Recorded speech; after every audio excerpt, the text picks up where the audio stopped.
नमस्कार, स्वागत है आपका अजीत अंजुम जी के प्लेटफॉर्म पर। मैं हूं नीलू व्यास। आज मैं आपको दो तस्वीरें दिखाना चाहती हूं। एक तस्वीर आपकी स्क्रीन पर अयोध्या की है, जहां पर रामलला विराजमान है, और दूसरी जो तस्वीर है वो बद्रीनाथ की है। ये दो तस्वीरें हैं और ये दोनों मंदिर स्थान ऐसे हैं जहां पर बीजेपी को हार का सामना करना पड़ा है, और हार एक ऐसी हार जो कि वाकई में बीजेपी के ऊपर एक बड़ा तमाचा है। अभी आपने देखा था कि अयोध्या में लोकसभा के चुनाव हुए थे, तो वहां पर बीजेपी को एक करारी हार मिली थी, और वहां पर अवधेश पासी, जो कि वहां से इंडिया गठबंधन के सांसद थे, और वो जीत कर निकले, और उनकी जीत की जो गूंज थी वो पूरे देश में सुनाई पड़ी। और लोकसभा के नतीजे के बाद आज 13 सीटों पर विधानसभा के उपचुनाव हुए थे। 13 में से 11 सीटों पर इंडिया गठबंधन आगे चल रहा है, लेकिन इन 13 सीटों में बद्रीनाथ की जो विधानसभा सीट थी, उस जीत का जो गूंज है वो लगभग वैसी ही है जैसे अयोध्या की गूंज थी। क्योंकि बद्रीनाथ से जो कांग्रेस के कैंडिडेट है लखपत बुटोला, वो कांग्रेस के उम्मीदवार थे, और उनको 5,224 वोटों से उन्होंने जीत दर्ज की। और जो बीजेपी के सांसद थे राजेंद्र भंडारी, उनको हार का सामना करना पड़ा। अब आप ये सोचिए कि बीजेपी वो पार्टी है जो हिंदुत्व की पैरोकार अपने आप को बताती है, हिंदुओं की खैरख्वाह अपने को बताती है।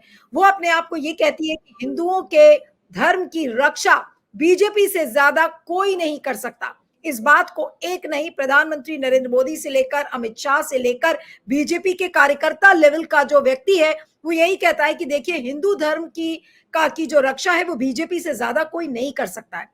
अयोध्या की जीत के बाद बीजेपी के पास किसी बात का जवाब नहीं था, और आज जब बद्रीनाथ में बीजेपी की हार हुई है, तो आज मामला बीजेपी के लिए और ज्यादा फीका हो गया है। फीका नहीं, बीजेपी की गाड़ी पटरी से उतर चुकी है, और अब वो हिंदुओं को क्या मुंह दिखाएंगे। क्योंकि बद्रीनाथ की जीत एक बार ये साबित करती है, एक बार फिर से, कि जो हिंदुओं का वोट बैंक है वो बीजेपी का गुलाम नहीं है। ऐसा नहीं है कि बीजेपी अपने आप को हिंदुओं का जो सबसे बड़ा प्रतिनिधित्व करने वाली पार्टी है वो ये बताती रहेगी और हिंदू मूर्ख है। क्योंकि लगातार बीजेपी और आरएसएस ये बताते रहे कि हिंदू खतरे में है। पूरे देश को ये बताया गया कि देखिए, हिंदू खतरे में है। आपके मंदिरों को आतताइयों ने तोड़ दिया था आकर। उस जमाने का क्या क्या नैरेटिव बीजेपी नहीं लेकर आई। 1000 साल पुराना, कहीं पे 1200 साल पुराने नैरेटिव को बीजेपी ने गढ़ने की कोशिश की कि देखिए, मंदिरों के अंदर से हमने खुदाई करवाई और हमको ये मिला वो मिला, और उससे अपने हिंदुत्व का नैरेटिव उसने गढ़ा। ये बताने के लिए हिंदुत्व का सबसे बड़ा पैरोकार अगर कोई पार्टी है तो वो बीजेपी है। लेकिन क्या वजह हुई कि बीजेपी को इतनी बुरी हार का सामना करना पड़ा? यानी कि बद्रीनाथ के हिंदू बीजेपी के हिंदुत्व को नहीं अपनाने के लिए तैयार थे। उनको बीजेपी पर नहीं विश्वास हुआ, और जो बीजेपी का सांसद था राजेंद्र भंडारी, उसके लिए तो पुष्कर सिंह धामी, जो कि उत्तराखंड के मुख्यमंत्री हैं, वो खुद उन्होंने जीत का दावा किया था कि यहां पर तो बीजेपी जीतेगी। साथ में जो 5 लोकसभा सांसद अभी नए नए उत्तराखंड के चुने थे, उन सब ने प्रचार कर दिया था। पूरी ताकत बद्रीनाथ की विधानसभा सीट पर बीजेपी ने लगा दी थी। लेकिन आज क्या हुआ? बीजेपी का जो विधानसभा का कैंडिडेट था राजेंद्र भंडारी, आज वो हार गया, और हार के बाद बीजेपी पानी पानी हो गई है। बीजेपी कहीं मुंह दिखाने लायक नहीं है, और खासकर हिंदुओं को अब वो कैसे मुंह दिखाएगी, जिनको ये कहती थी कि हिंदुओं की रखवाली हम करते हैं। हमारी एक ऐसी पार्टी है जो हिंदू इंटरेस्ट को फॉलो करती है।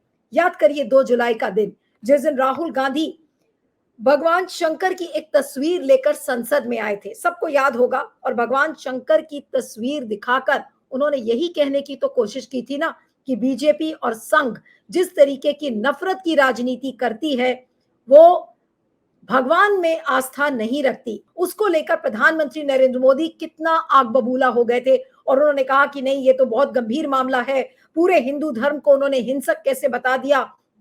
तमाम बीजेपी के नेता उठ खड़े हुए। अगले दिन राहुल गांधी के बारे में यह बोला गया कि देखिए, वो राहुल खान है और राहुल एंटी हिंदू है, हिंदू विरोधी है। आज क्या हुआ? वही हिंदूज ने आज बीजेपी के उस विधायक को क्यों खारिज कर दिया? राजेंद्र भंडारी जो कि बद्रीनाथ से आते थे, अगर इतनी ही महादेव की कृपा बीजेपी पर होती तो आज बीजेपी यहां से जीत जाती। तो बीजेपी को न महादेव की कृपा मिली, न बीजेपी को रामलला की कृपा अयोध्या से मिली। तो अब बीजेपी किसके शरण में जाएगी? प्रधानमंत्री नरेंद्र मोदी ने तो ऑलरेडी शुरू कर दिया है जय जगन्नाथ का जाप। मॉस्को में भी उन्होंने जय जगन्नाथ का जाप किया था, और जब जीत के बाद जब उन्होंने पहला संबोधन अपने पार्टी कार्यकर्ताओं को दिल्ली के हेडक्वार्टर्स में किया था, तो उस दिन भी जय जगन्नाथ बोला था कि वो बड़ी कृपा है। और उन्होंने बड़ा धन्यवाद दिया था उड़ीसा की जनता को कि देखिए भगवान जगन्नाथ ने उनको तीसरी बार प्रधानमंत्री बनाकर भेज दिया। तो सवाल उठता है कि क्या आज बीजेपी की आंखें खुलेंगी या नहीं खुलेंगी? अगर बीजेपी इसी तरीके से नफरत फैलाती रहेगी तो जो बचा खुचा हिंदुओं का वोट बैंक है वो भी बीजेपी के हाथों से खिसक जाएगा। और ये सबसे बड़ी सीख आज उपचुनाव के नतीजों से मिली है। बद्रीनाथ के जो उपचुनाव आए हैं वो साफ बताते हैं कि अयोध्या को जिस तरीके से हिंदुओं ने खारिज किया उसी तरीके से बद्रीनाथ को भी खारिज कर दिया। बीजेपी टेकन फॉर ग्रांटेड थी, उसने सोचा कि नहीं ये तो तीर्थ स्थल है, यहाँ पर तो हम जीत ही जाएंगे, किसी भी तरीके से कुछ भी हो जाए लेकिन हम जीत जाएंगे। लेकिन ऐसा नहीं हुआ। एक बार बद्रीनाथ की जनता ने भी इस बात को साबित कर दिया कि संविधान ही उनके लिए सर्वोपरि है, ना कि धर्म की राजनीति। यानी कि जो धर्म के ठेकेदार बनते हैं अपने आप को, चाहे वो योगी आदित्यनाथ हो, चाहे नरेंद्र मोदी हो, चाहे बीजेपी का वो कोई भी कार्यकर्ता हो, जो हमेशा धर्म की राजनीति करता है, आज उस धर्म की राजनीति को बद्रीनाथ के लोगों ने नाकार दिया। बद्रीनाथ के लोगों ने ये बता दिया कि अयोध्या की जनता ने जिस तरीके से नकारा था उसी तरीके से बद्रीनाथ की जनता भी बीजेपी को नकारेगी। कुछ ट्वीट्स आए हैं बड़े इंटरेस्टिंग, उसको भी मैं आपको दिखाना चाहती हूं और फिर इस पर हम आगे बातचीत करेंगे। और वो ट्वीट्स अलग अलग लोगों के हैं और जाहिर सी बात है कि आज इंडिया गठबंधन में एक जश्न का माहौल है, क्योंकि 13 सीटें थी, 7 राज्य थे जहां पर उपचुनाव के नतीजे आए थे, और बिहार, पश्चिम बंगाल, तमिलनाडु, मध्य प्रदेश, उत्तराखंड, पंजाब, हिमाचल प्रदेश, ये वो 7 राज्य थे जहां पर 13 सीटों पर उपचुनाव हुआ था और 11 सीटों पर इंडिया गठबंधन आगे चल रहा है। यानी कि जिस संविधान के नैरेटिव के जरिए इंडिया गठबंधन को ये मैंडेट मिला था, वही मोमेंटम इस उपचुनाव में दिखा है। और अगर इसी मोमेंटम से इंडिया गठबंधन आगे चलता रहा तो जाहिर सी बात है कि बीजेपी की नैया डूब जाएगी और बीजेपी किसी भी तरीके से उस चीज को संभाल नहीं पाएगी। अब मैं आपको सुप्रिया श्रीनेट का एक ट्वीट दिखाती हूँ, उस ट्वीट को आप देखिएगा ध्यान से। उन्होंने 2 तस्वीरें लगाई हैं, एक अवधेश पासी की जो कि अयोध्या से जीत कर आए, और दूसरी लखपत बुडोला की जो कि जिन्होंने बड़ी जीत दर्ज की और राजेंद्र भंडारी को जिताकर। और उसमें उन्होंने यही लिखा है कि धर्म आस्था है, राजनीतिक व्यापार नहीं। अयोध्या से लेकर बद्रीनाथ प्रभु का संदेश यही है। यानी कि धर्म को इस तरीके से धर्म का राजनीतिकरण बीजेपी ने कर डाला था। पूरे आरएसएस ने, पूरा जो संघ का इकोसिस्टम है, उसने धर्म को एक राजनीतिक टूल बना लिया था और उसकी भी एक लिमिट होती है। आज जनता ने ये बता दिया। जनता ने कहा कि ठीक है, कुछ हद तक तो धर्म की बात ठीक लगती है, लेकिन जब आप लोगों के मौलिक अधिकारों का हनन करने लगेंगे, जब आप अपने को सत्ता में बनाए रखने के लिए धर्म के आड़ में किसी भी हद तक जाएंगे, तो वो जनता को स्वीकार नहीं है। और जनता ने आज ये भी बता दिया, ये जनता की मैच्योरिटी है, ये बताता है कि आज लोकतंत्र की कितनी बड़ी जीत है, कि लोकतंत्र और जिस संविधान की कसम सारे नेता खाते हैं, राहुल गांधी ने उसी संविधान को हाथ में रखकर और एक नैरेटिव गढ़ा था, उसी संविधान को माथे भी लगाया था मोदी ने। लेकिन आज मोदी जी की नफरत की राजनीति को नकारा गया है, बीजेपी की नफरत की राजनीति को नकारा गया है। तो सुप्रिया श्रीनेट का आपको मैंने ट्वीट दिखाया, उसी तरीके से कुछ तस्वीरें जो कि इस समय आ रही हैं। देखिए, संदीप चौधरी ने एक ट्वीट किया है और संदीप चौधरी ने यह बताया कि बद्रीनाथ और विधानसभा उपचुनाव में जीत के बाद कांग्रेस कार्यकर्ताओं का जश्न। ये तस्वीरें जो आप देख रहे हैं, ये जश्न का माहौल है। उत्तराखंड की 2 सीटें हैं जहां पर जश्न का माहौल दिख रहा है, एक मंगलौर की सीट और जहां से काजी निजामुद्दीन ने जीत दर्ज की है, और दूसरा बद्रीनाथ। और बद्रीनाथ की जो जीत की गूंज है वो ठीक उसी तरह से उसकी जीत की गूंज सुनाई पड़ रही है जैसे पूरे देश में अयोध्या की गूंज सुनाई पड़ रही थी। तो जाहिर सी बात है कि जो धर्म के ठेकेदार हैं, आज उनके लिए एक बहुत बड़ा धक्का है जिस तरह से बीजेपी बद्रीनाथ की सीट हारी है। और ये एक बहुत बड़ी बात है क्योंकि बीजेपी हमेशा से धर्म की राजनीति खेलती आई। बीजेपी ने हमेशा हिंदुत्व का कार्ड खेला। बीजेपी ने सबको ये बताया कि हिंदू खतरे में है और आज उस पूरे नैरेटिव को एक सिरे से खारिज कर दिया बद्रीनाथ की जनता ने। बद्रीनाथ एक राजनीतिक सेंटर नहीं है, वो एक धर्म का स्थान है, एक आस्था का स्थल है जहां पर महादेव की कृपा मानी जाती है। तो आज वो महादेव की कृपा बीजेपी के सिर से हट गई। आज एक बार फिर से मोदी, शाह, नड्डा, तमाम बीजेपी के लोगों को यह संदेश गया कि धर्म की राजनीति अब करना बंद करो, लोगों के बारे में सोचो, नफरत फैलाना बंद करो, प्यार और मोहब्बत की राजनीति लेकर आओ। आज ये संदेश एक बार फिर से बद्रीनाथ की जनता ने दिया है। ये बहुत बड़ी बात है। और आज शायद नरेंद्र मोदी, जेपी नड्डा, मोदी, शाह सब आज ये सोचेंगे कि अब तो वाकई में सोचना पड़ेगा कि हिंदुत्व की राजनीति चलेगी या नहीं चलेगी। ये एक ऐसा सिक्का मोदी जी का माना जाता था, बीजेपी का माना जाता था, संघ का माना जाता था कि जब कोई भी सिक्का ना चले तो फिर धर्म की राजनीति लेकर आ जाओ। तो अब वो सिक्का इतना नहीं, थोड़ा सा नहीं, बिल्कुल भी नहीं चल रहा है। ये आज बात साबित हो गई।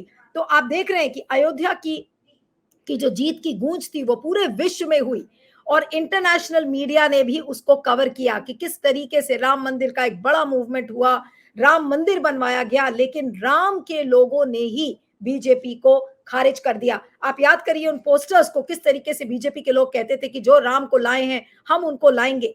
तो आज राहुल गांधी की वो तस्वीर आप याद करिए जब भगवान शंकर की तस्वीर वो संसद के अंदर लेकर आए थे और कैसे स्पीकर ने उनको कहा था कि इन तस्वीरों को आप नहीं दिखा सकते।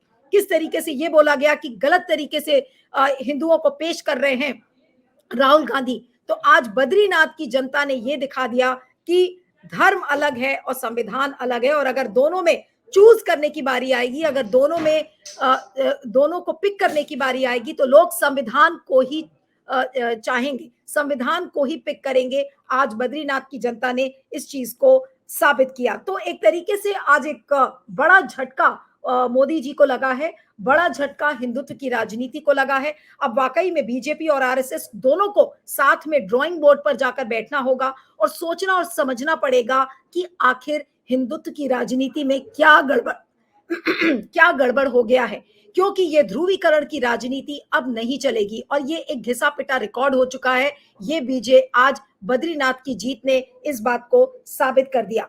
और कई लोग आज सोशल मीडिया पर इस चीज को लिख रहे हैं कि हिंदू जग गया है, क्योंकि सेक्युलर हिंदूज और जो हिंदुत्व का जो एक ऐसा तबका जो हमेशा बीजेपी को वोट करने के लिए तैयार रहता था, आज उन लोगों के लिए भी लोग लिख रहे हैं कि ऐसा लग रहा है कि हिंदू जग गया है।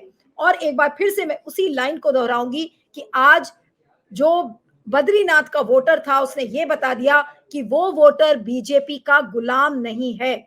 और ये जो उपचुनाव के जो संकेत मिल रहे हैं नतीजों के, वो इस बात का भी संकेत है कि इंडिया अलायंस और कांग्रेस एक बड़ी जीत की तरफ आगे आने वाले दिनों में बढ़ते हुए दिख रहे हैं। तो लोकतंत्र की एक बड़ी जीत है और एक बहुत बड़ा संदेश है उन लोगों के लिए जो हमेशा से एक ही नारा देते थे कि हिंदू खतरे में है। तो हिंदू खतरे में नहीं है, हिंदू जग गया है और उसने एक सिरे से एक तमाचा मारा है हिंदुत्व की राजनीति करने वालों को के ऊपर और धर्म के ठेकेदारों के ऊपर कि अब धर्म का दुरुपयोग करना बंद कर दो। ये एक कड़ा संदेश आज बद्रीनाथ की जीत से हासिल हुआ है। तो ये दो तस्वीरें चलते चलते आपको फिर से दिखाना चाह रही हूं।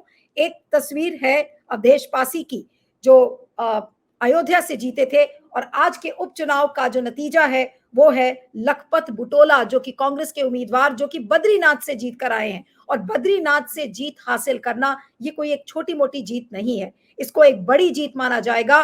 पूरे नैरेटिव को आज इंडिया अलायंस ने बीजेपी के जो हिंदुत्व का नैरेटिव था उसको धराशायी करके रख दिया। और ऐसा नहीं था कि और कितनी बड़ी बड़ी बातें चुनाव के नतीजों के बाद भी की गई थी। संसद में याद करिए मोदी जी का वो भाषण, बालक बुद्धि तुमसे ना हो पाएगा। उसके बाद उन्होंने कहा परजीवी कांग्रेस, क्या क्या मोदी जी ने नहीं बोला। आज बद्रीनाथ की जनता ने मोदी जी के उस हर वाक्य का जवाब दे दिया कि आप कुछ भी बोलते रहिए लेकिन हम अपनी बुद्धि से ही, भले ही बालक बुद्धि हो लेकिन हम अपनी बुद्धि से ही लोगों को बताएंगे कि क्या चीज सबसे ज्यादा बड़ी है और वो है संविधान। तो आज बद्रीनाथ के लोगों ने भी धर्म को नहीं अपनाया, संविधान को अपनाया है। लेकिन चलते चलते सिर्फ एक सवाल मोदी जी से पूछना चाहूंगी और संघ से पूछना चाहूंगी कि क्या आज इस जीत से वो लोग सबक लेंगे, क्या अपने राजनीति में कोई तब्दीली लाएंगे? मुझे उम्मीद नहीं है, लेकिन आगे आने वाले दिनों में देखना होगा कि क्या कुछ होता है। आपके फीडबैक का मुझे इंतजार रहेगा इस वीडियो पर। आप बने रहिएगा मेरे साथ।